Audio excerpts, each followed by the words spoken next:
About the two ghosts. Hello everybody, Eric again. Like and subscribe. Here we go. Let's read about J is for Judgment. J is for Judgment is the 10th novel in Sue Grafton's Alphabet series of mystery novels and features Kenzie Mahone, a private eye based in Santa Teresa, California.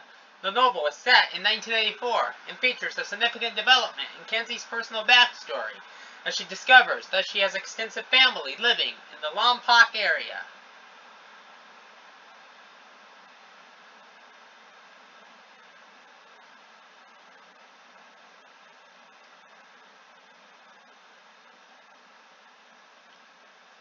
Plot summary. Kenzie Mahone's former employer, California Fidelity Assurance, hires her to investigate the alleged reappearance of Ponzi schemer Wendell Jaff. Jaff was assumed to have died 5 years previously when his boat, the Captain Stanley Lord, was found drifting off the Baja coast. He left behind a suicide note, a number of angry investors, and a family, a wife, Dana, along with sons, Michael and Brian, with no body to prove death. CFI made Dana wait the full statutory 5 years to presume death before paying out on Jaff's $500,000 insurance claim. She has been making ends meet by working as a welding planner. Michael, now 22, has coped reasonably well with suddenly being the man of the house, and is a new husband and the father himself. 18-year-old Brian, on the other hand, is currently residing in juvenile hall. 2 months after the assurance payout, a former CFI employee has spotted a man he is convinced is Jaff in Viento Negro, Mexico. In Mexico, Kenzie finds Jaff is now known as Dean DeWitt Huff.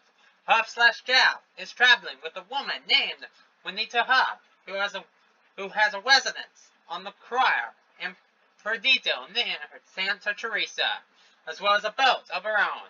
Before Kenzie can prove his identity, they vanish. That same day, Brian is arrested in the middle of a botched escape attempt, but is just as suddenly released on a technicality.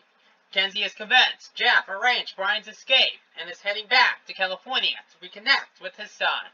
When Nata catches Kenzie searching on her property, where the man's Wendell is visiting Michael, Kenzie tracks Jaff down, but someone begins firing shots at them both, and he escapes once more. The next day, the Captain Stanley Lord is found drifting a few miles offshore, just as it was the first time Jaff vanished.